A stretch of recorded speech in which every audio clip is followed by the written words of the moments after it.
the material for this unit because your exam is on Wednesday. We have plenty of time to get everything that we need to done. I've got a little bit of lecture material that I want to finish this morning before lab. And then in lab, we're going to go through blood typing. And then I do want to take a little bit of time today and talk a little bit about your semester projects. I promised you guys that I would do that. I feel like we'll probably are missing a few people now though, so essentially to avoid repeating myself, I'm going to try to do it in lab when more people are there. So I'm going to talk about it in lab. And then we should have plenty of time, even with all of the stuff that we need to get done in lab, we should have plenty of time to review for your exam next Wednesday. Okay, so the goal is to basically finish today's material, or this unit's material, talk a little bit about your semester projects, and then study for the exam. That's kind of where we're at. So always feels good to finish a unit, you know, just get the rest of it over with, you know. So does anybody have any questions before we get started with the material for the day today? About anything, what we've been talking about. We can talk about the exam later. If you have burning questions, I can answer them now. If questions about life, I can try to answer those. I'm not that good at those. So. No? All right, cool. Let's go ahead and get started then. You guys are easy this morning. Are you awake? Are you guys awake yet? Barely. All right, barely. Sort of, kind of. All right. So we had talked on Wednesday about the different types of blood cells that we're going to encounter. We talked about red blood cells, whose primary job it is to carry oxygen in the blood. We talked about how they're these very unique cells, and both in terms of their shape, but also in terms of their anatomy, because they have no nucleus. They're really just this big bag of hemoglobin that binds to oxygen and carries that around in our blood.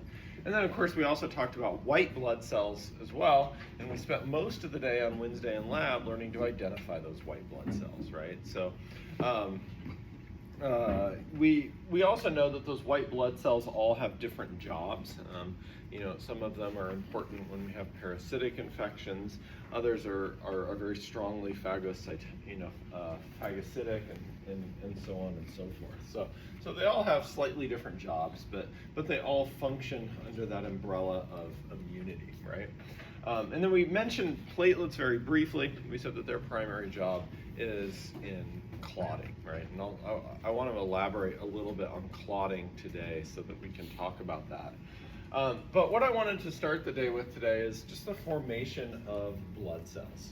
Okay, so we have lots of different blood cells. Again, red blood cells as well as many types of white blood cells, and then we have platelets as well. So I guess I should say formed elements. We have many different types of formed elements. And the process by which they're formed is called hematopoiesis, which is a fun word, okay? Hematopoiesis. And regardless of the type of formed element that we're talking about, it all occurs in the red bone marrow. So you guys will remember from 50A that especially in your long bones, you have two primary types of bone marrow. You have the red bone marrow, which is what we're going to be focusing on right now, and then you had yellow bone marrow, which is essentially adipose tissue or fat, right, that we store in our bones. Each blood cell type is produced in response to different demands and different stimuli. So what I'm trying to say there is that you don't produce all of your blood cells equally, okay? So it's not like I'm sitting here making 10 red blood cells and 10 eosinophils and 10 basophils and so on and so forth. They're all produced independently of each other depending on specific demands, okay?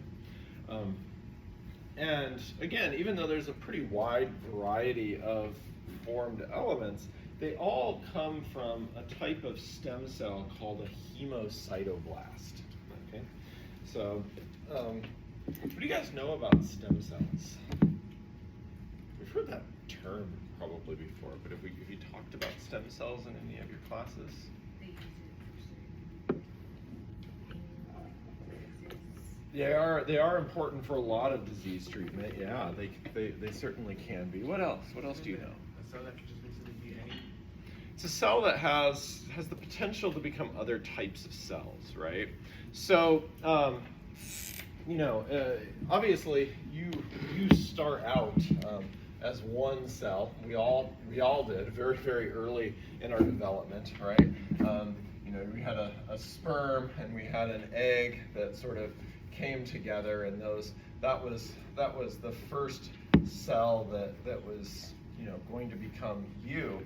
And then that cell, that single cell, started to undergo mitosis, and through a very long developmental process, we ended up with you, right? But this cell, this very early cell, had the ability to divide, and as those cells divided, they became all of your different cell types, right? So these cells are a type of stem cell, and at the most broad scale, one of these cells that can become essentially any type of cell in the body is called a totipotent stem cell. You don't necessarily need to remember this word, at least not for this class, but you will see it, right? Totipotent stem cells. The way that I always sort of remember that is that prefix toti looks like total, right? It has the ability to become any cells that are part of you, right? So your totality comes from these totipotent stem cells, okay?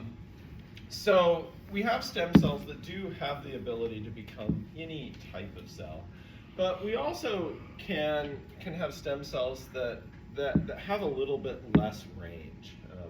So let's just say, for the sake of argument, that we know that you start out as one cell, but we have multiple levels of division, right? I'm not going to try to draw those or anything like that, but imagine that this mitosis goes a long way, okay, to where you have thousands and thousands of cells, okay? Some of those cells are going to become stem cells, for instance, that can become any type of muscle cell, okay?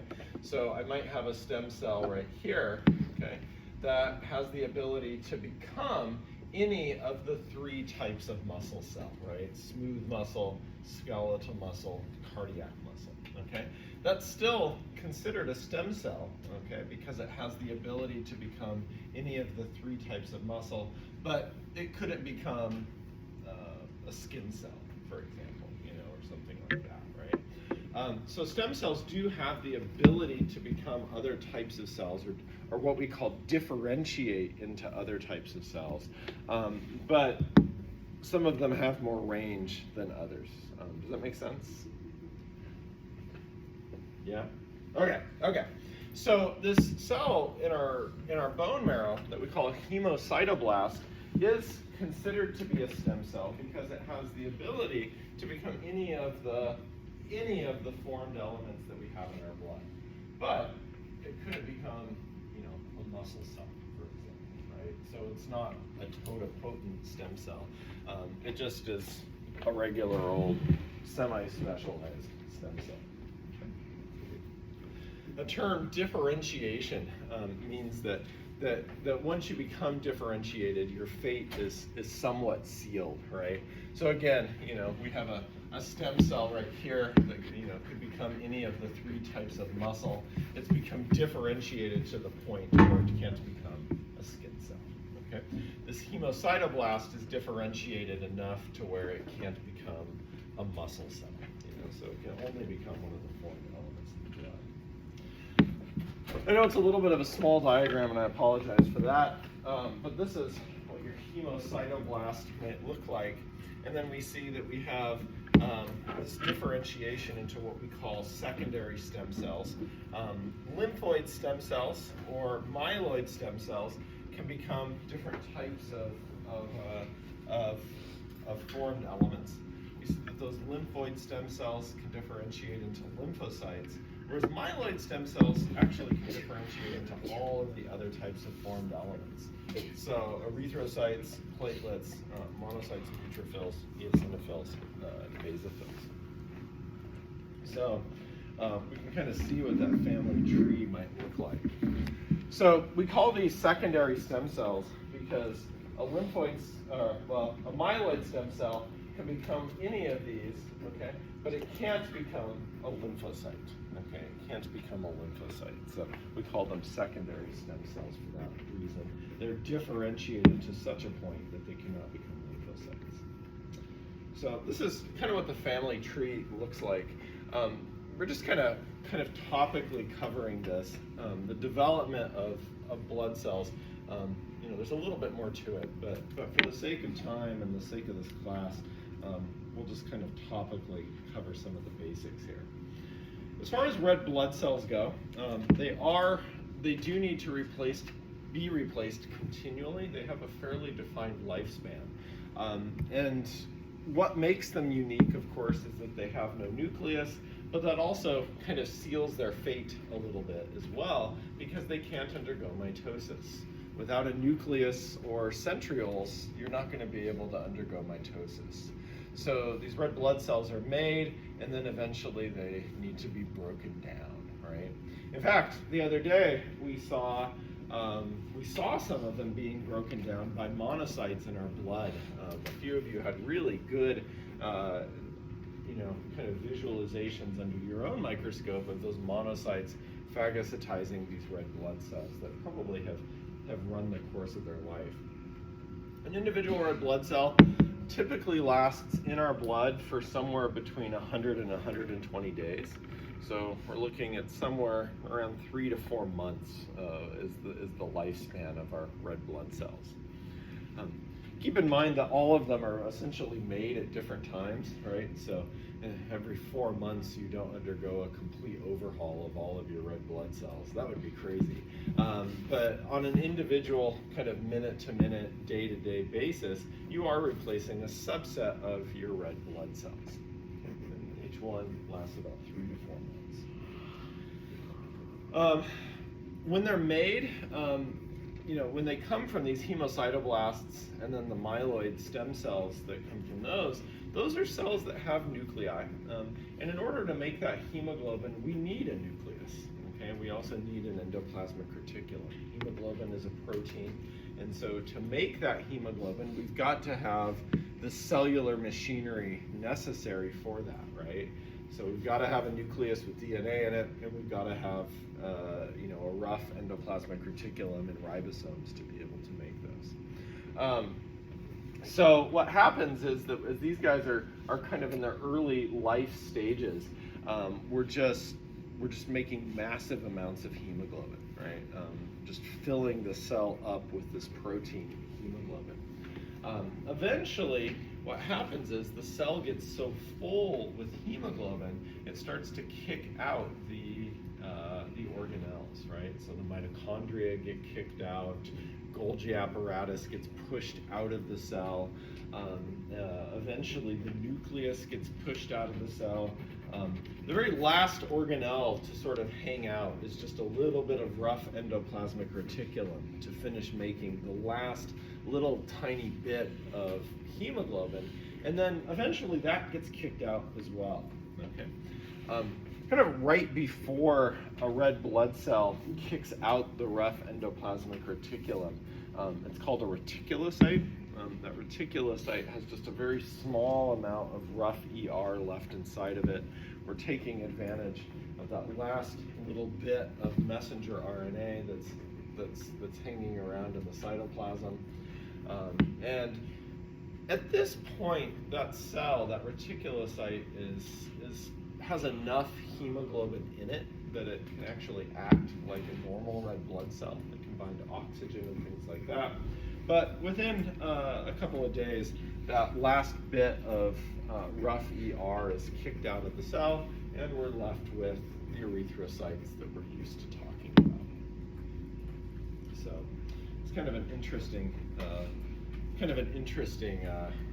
little thing. But that's what they do. Is they just have these genetic instructions to make massive amounts of hemoglobin, fill themselves up with it, kick all of the organelles out, and then they float around in the blood and carry oxygen until they die.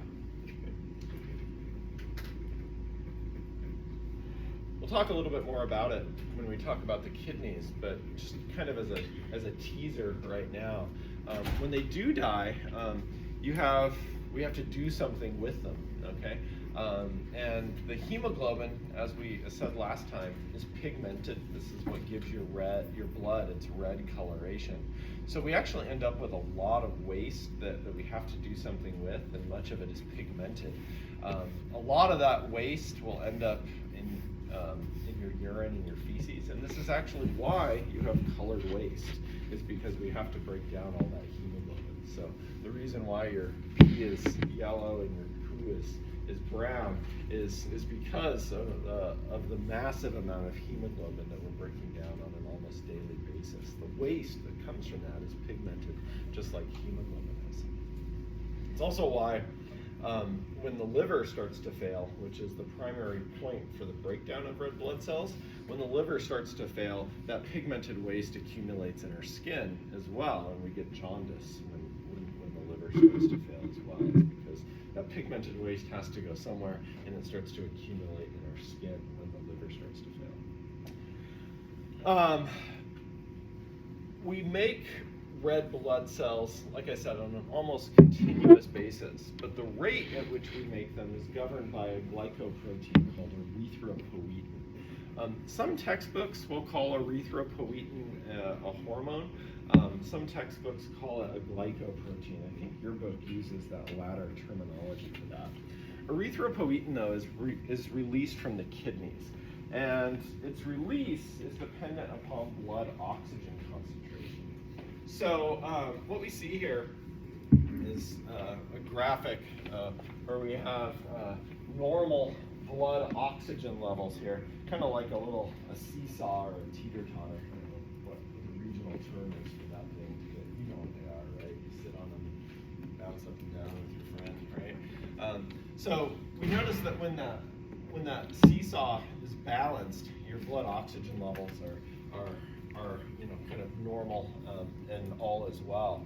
But if the blood oxygen levels drop too low, right, we see them fall too low, what happens is that our kidneys of all organs are able to sense that and release this glycoprotein, erythropoietin, into the blood.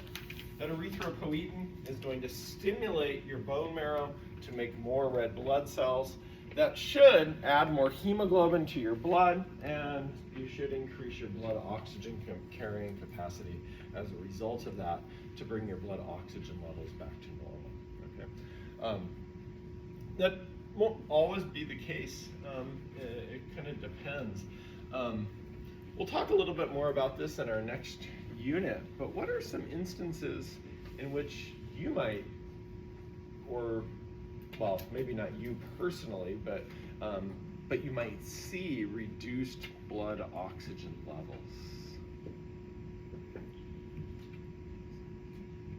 Suffocation. Okay, what are some things that could suffocate you? The ocean. Okay, so drowning. Let's think a little bit more long term, maybe not quite so instantaneous. Or maybe not quite so dramatic as suffocation. Smoking's a good one, yeah, right? We can occlude oxygen flow to our lungs. We fill our lungs up with other stuff like carbon from smoking, right? So we see all sorts of pulmonary disorders in which oxygen flow to the lungs is disrupted, like emphysema is a really good one, right? And if we have a situation like that, you might not have enough oxygen being carried in your blood. You could actually make more red blood cells to help you try to accommodate for that, right? It may not fix the problem because you're not actually getting at the root of the problem, which is the fact that you have a smoker on your hands, but your body's going to respond as if it is trying to fix the problem, right? What else? It's a good one. It's kind of the primary one I was thinking of. Yeah? What's that? Pneumonia could, yeah. I mean, pneumonia would be sort of the same thing, right?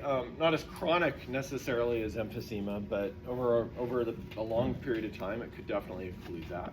Okay, what else? Asthma is another one, yeah. Potentially. Yeah, that's a whole different story. We'll talk about that when we get carbon monoxide, right? Is definitely another one. That one, unfortunately, there's no real way to escape that one though. And we'll talk more about that when we talk about the respiratory system. That's a discussion for a different day. What about, I mean, you guys, I appreciate you guys going down like the illness side of things, but I mean, is there any other way to reduce oxygen in your blood? High altitude, yeah, right? You go to the mountains, right? Let's say that you had enough of this place and you decide to move to, I don't know, you decide to move to Tibet, right? Let's just say that you've had enough of Southern California. Like, I'm going to Tibet. You know, there are some places on the Tibetan plateau where you could live in a village that's upwards of 18,000 feet elevation, right? Or maybe you decide to move to the Peruvian Andes, right? Where you're looking at some of these villages where there's, you know, an elevation of 16,000 feet. Or maybe you're somewhere in the highlands of Kenya where you're looking at 11 to 12,000 feet. Or heck, maybe you decide to move to Leadville, Colorado, right? Which is at over 10,000 feet, right?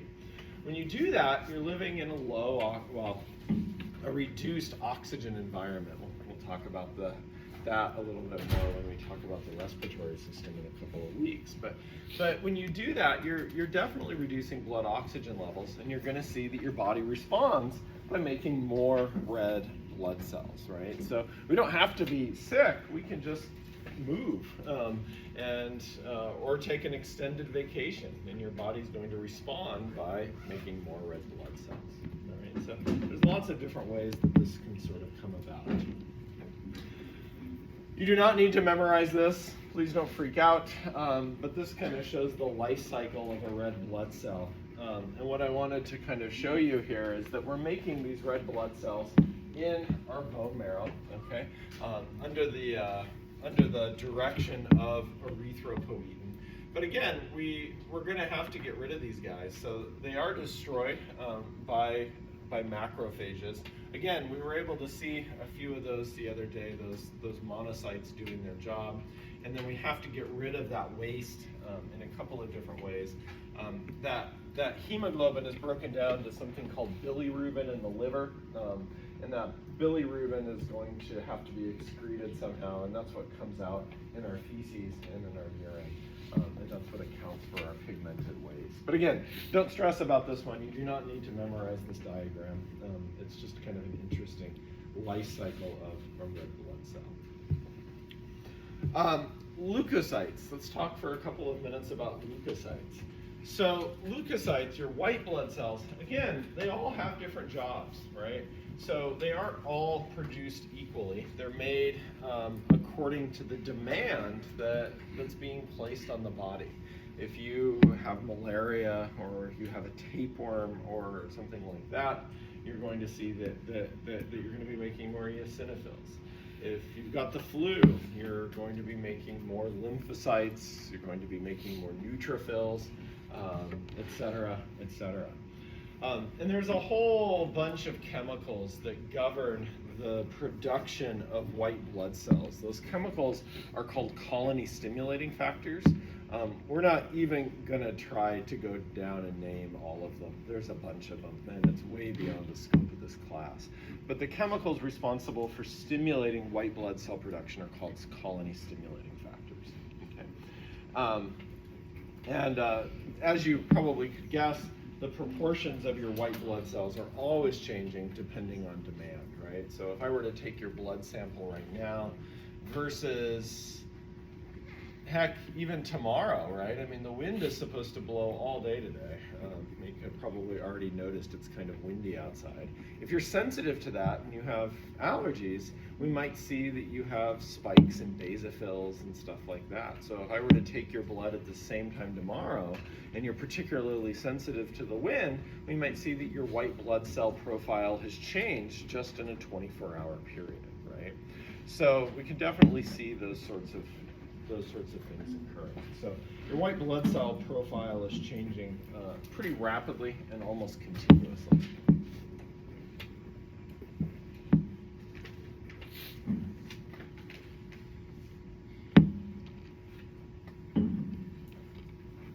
Okay. As far as platelets go, platelets are governed by a chemical called thrombopoietin. Right? So we have erythropoietin and we have thrombopoietin. Thrombo, of course, refers to thrombocyte or platelets. Okay. So one of the cells, let me back up just a little bit here. One of the cells that comes up here when we look at these guys. So these myeloid stem cells are right here. They give rise to our platelets. But to make a platelet, this myeloid stem cell is going to become a cell called a megakaryocyte, right? A megakaryocyte. Megakaryocyte. Okay, and they're big. I mean, megakaryocytes are massive, right? So that myeloid stem cell becomes a cell called a megakaryocyte. Eventually, that megakaryocyte gets so big that it just falls apart, and the fragments of that megakaryocyte are your platelets. Okay, so that's why when you saw these platelets under the microscope on Wednesday, you saw that it looked like little chunks of cells that were floating around, right? There wasn't a distinct nucleus or anything like that. They're just chunks of cells that are kind of floating around, okay? And like I said, they're big. Megakaryocytes have been documented as undergoing mitosis as many as 7 times before they actually fragment. So we're looking, you thought the monocytes were big on Wednesday. These megakaryocytes are like 5 to 6 times as big as a monocyte. They get really, really big before they fall apart. So it's kind of an interesting, sort of a thing. Interestingly, one of the reasons that patients will sometimes have clotting disorders, and specifically the inability to clot, is because they don't make enough thrombopoietin. So a class of drugs given to patients whose blood can't clot are called TPO agonists, right? Thrombopoietin agonists. And what that does is it stimulates the release of thrombopoietin, and it stimulates the production of these megakaryocytes, and as a result, the platelets that come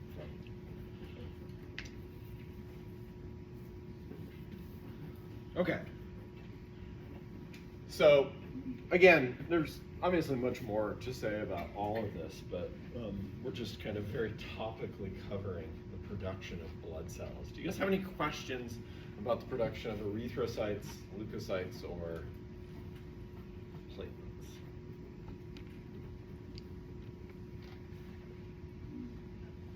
Okay, cool. Again, pretty basic stuff. We're not going into a lot of depth on any of these. Okay. All right. Your time's up. So. What's that? What does the poietin suffix mean? Does that mean just glycoprotein? I don't know. Let's look it up. I don't know what it means. It's a hard word to spell. Poietin etymology.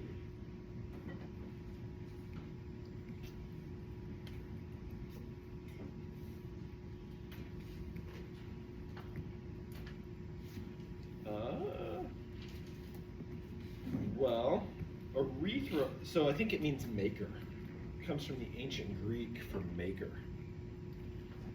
I do not speak ancient Greek. Poietis is maker or creator.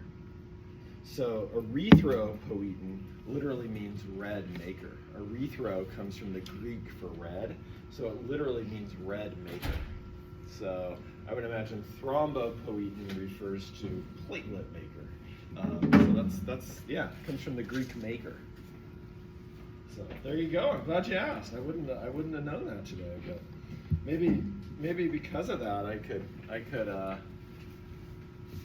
win Trivial Pursuit this weekend or something. We'll see. All right. Poietin means a maker. Okay, so poiesis, erythropoiesis, I assume, is the act of making red blood cells, right?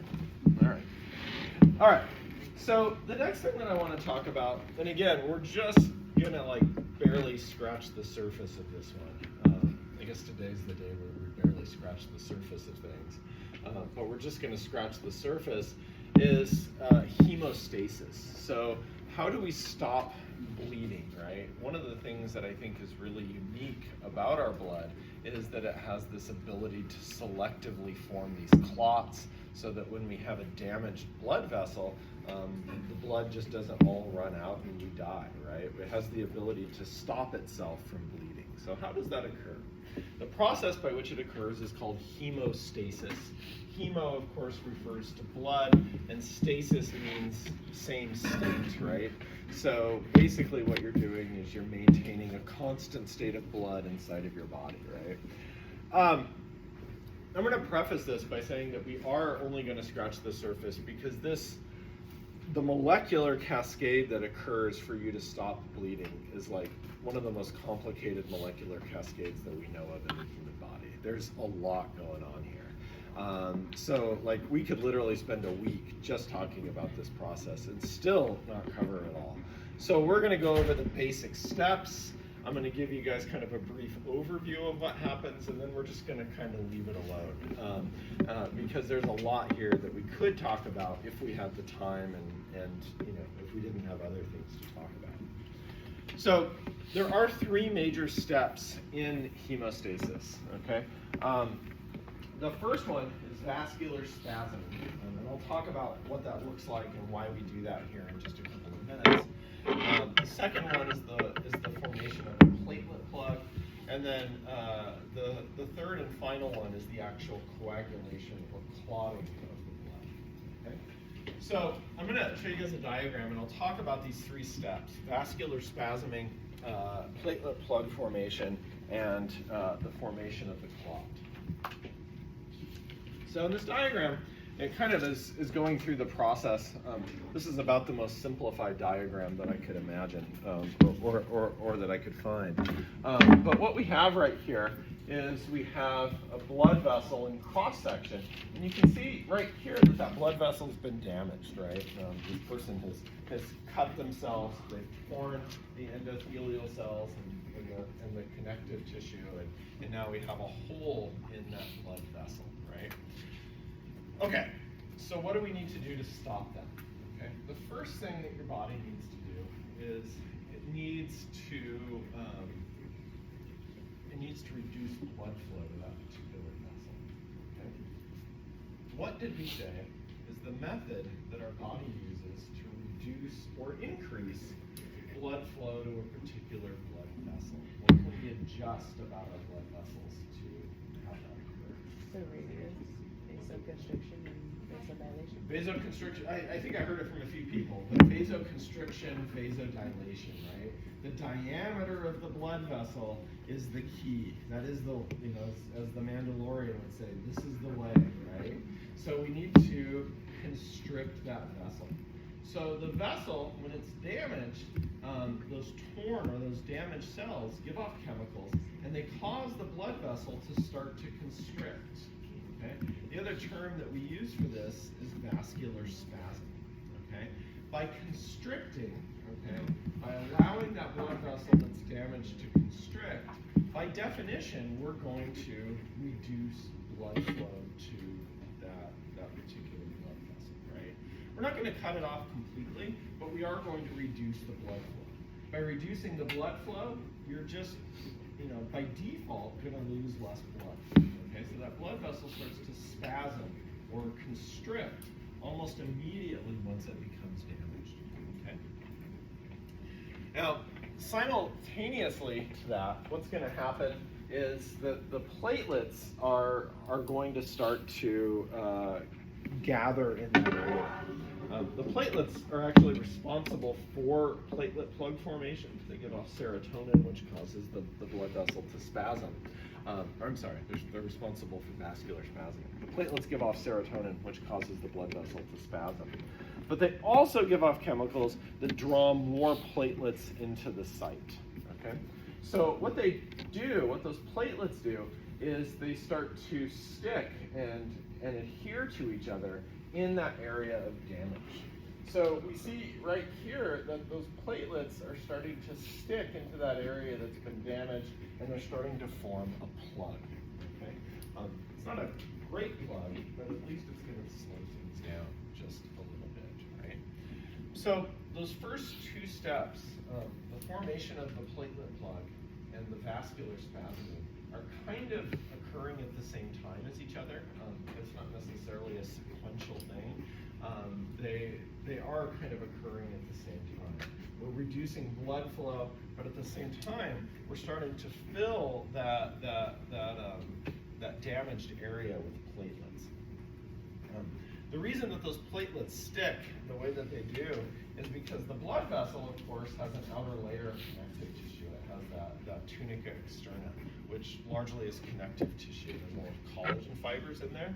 So what happens is when we tear that blood vessel apart, right, this is your intact blood vessel, you expose those collagen fibers, and those collagen fibers that are exposed now are going to catch those platelets like a little net, right? And so we're catching the platelets in this net, and then as they collect on each other, they release chemicals that draw even more platelets into the site, and we have more and more and more packing in there. Okay? The platelets aren't the best seal for this, right? It's kind of like sticking a piece of bubble gum onto a leaky water bottle or something, right? It's going to hold for a little bit, but it probably isn't going to hold for a while. So we need to do something more, and that's where the actual coagulation or clotting occurs. That involves the formation of a fibrin clot. This fibrin clot would be not soluble, it won't wash away or anything like that. And that's that third process is the coagulation or clotting of the blood right there.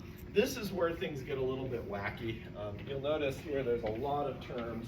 This is where I'm going to tell you that you don't really need to stress too much about this. But let's just go over it really quickly and very superficially. So coagulation occurs in multiple steps, but it has to do with the fact that essentially what we're doing is that chemicals that are being given off by those damaged cells are going to essentially form this or result in this fibrin clot that we see here. And it's actually a really cool process. In your blood right now, you've got a protein called fibrinogen. This protein fibrinogen is soluble, it just floats around in your blood, and it doesn't really do anything at all. But when we set off this molecular cascade because of these damaged cells, what happens is when that fibrinogen flows by this area of damage, it turns it immediately into fibrin, and it becomes insoluble. So it just boop, pops out of solution right there, and it lands in that area of damage. And a little bit more comes through, and boop, becomes insoluble, and it lands in that area of damage. And before long, you've formed a clot that is completely insoluble, won't wash away, and then the damaged cells can repair themselves on the other side of it, and eventually we can have macrophages come in and dissolve that fibrin clot, and then things will be back to normal. But it's not going to wash away because it's completely insoluble. So it's kind of a unique process. It's just a very, even just this, I mean, I feel like, I know there's a lot to know in this class, but there are some things that I feel like if I ask you to memorize them, I feel like I'm just asking you to memorize them because it's a pain in the butt. I'm not going to do that to you guys, especially not here. So I'm definitely not asking you to memorize this pathway or these terms or anything. just know that you're forming a fibrin clot that is insoluble, and that will allow the blood vessel to keep it. If you remember that, you're going to be just fine. Okay? So it's kind of a unique process, and definitely one that occurs in steps, but it's a complicated process too. Okay.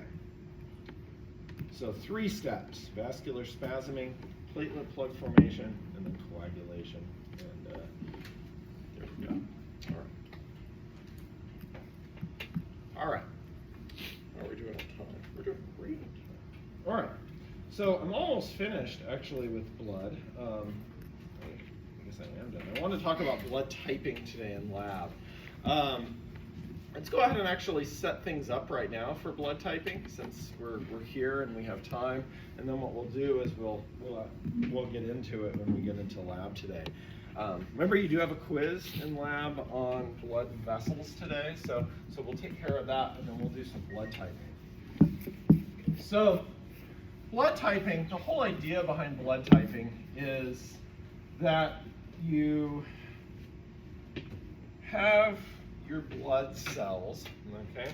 Here's a red blood cell. You have your blood cells, and I'm going to turn on the light so you guys can see. It's dark, so it makes things a little bit easier. You have your blood cells, and one of the things that all of the cells in our body have to do is they have to tell our immune system that those cells belong to you, and that your immune system shouldn't attack those, right? Your immune system is programmed to differentiate cells that belong inside of you and cells that don't belong inside of you, or things that don't belong inside of you. And if it doesn't recognize something, it's going to attack and destroy that thing, right?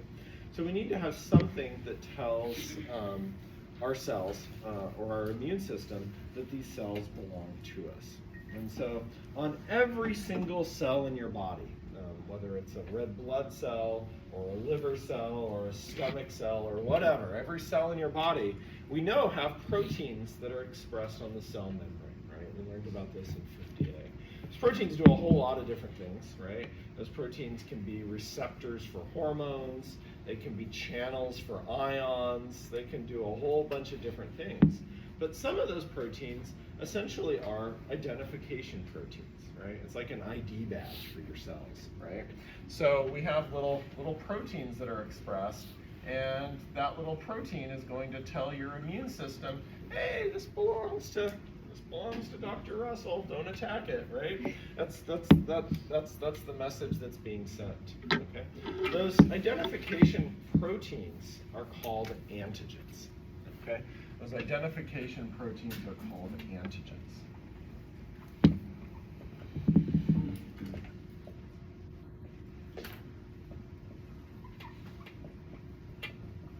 Identify your cells as belonging to you.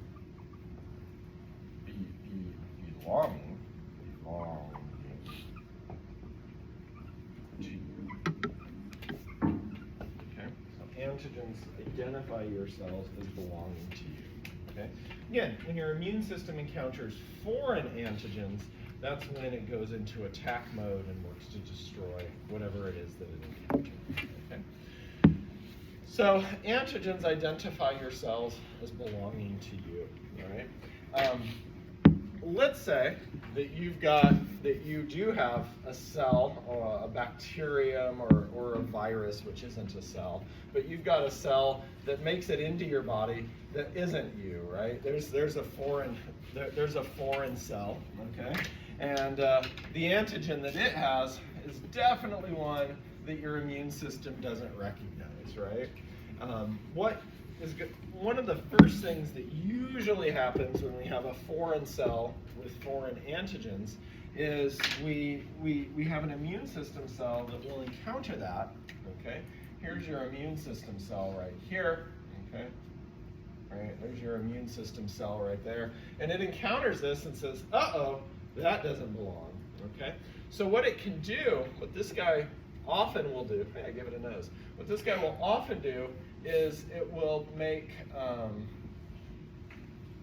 it will start to pump out things called antibodies.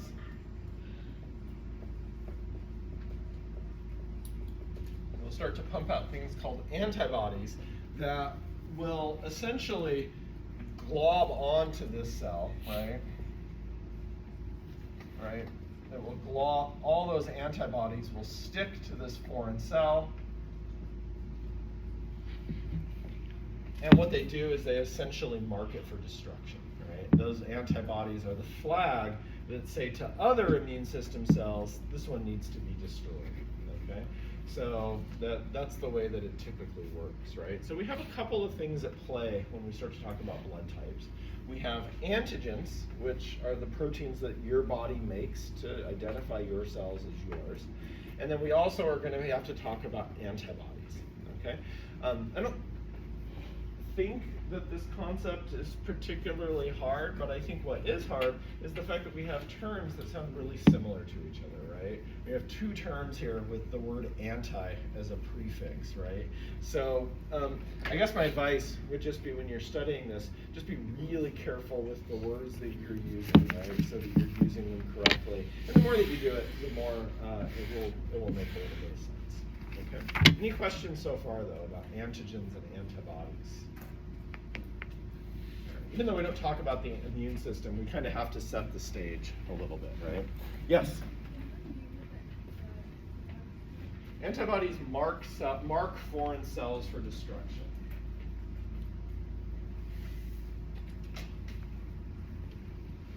Fun fact, if you need to know this for Trivial Pursuit this weekend, when this immune system cell sees this foreign antigen and starts to make antibodies, they can crank out as many as 1 million antibodies per second,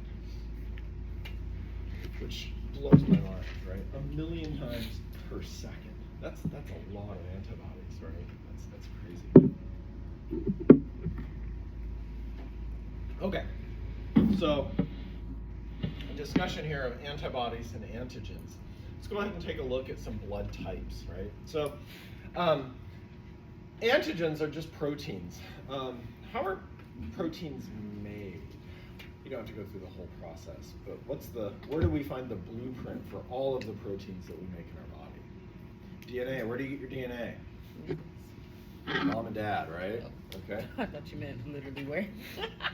It is in the nucleus, but how does it get into your body? Where do you get your DNA from? Mom and dad, right? Okay, so there's a genetic component to this, right? So just like with all proteins, even your blood type is going to have a strong genetic component to it, right? So, and we'll talk about some of the implications of that a little bit later on today, okay? So, there are two main families of proteins that we're going to look at when we look at blood types. The first one are the ABO blood groups, and those are what we have up on the board over here, right? So the first family of antigens that we're going to pay attention to are the ABO blood types, okay? And these ones are pretty straightforward. There are two primary antigens that you can have in this family of proteins. You can have A antigens, or you can have B antigens, okay? And sometimes you have both.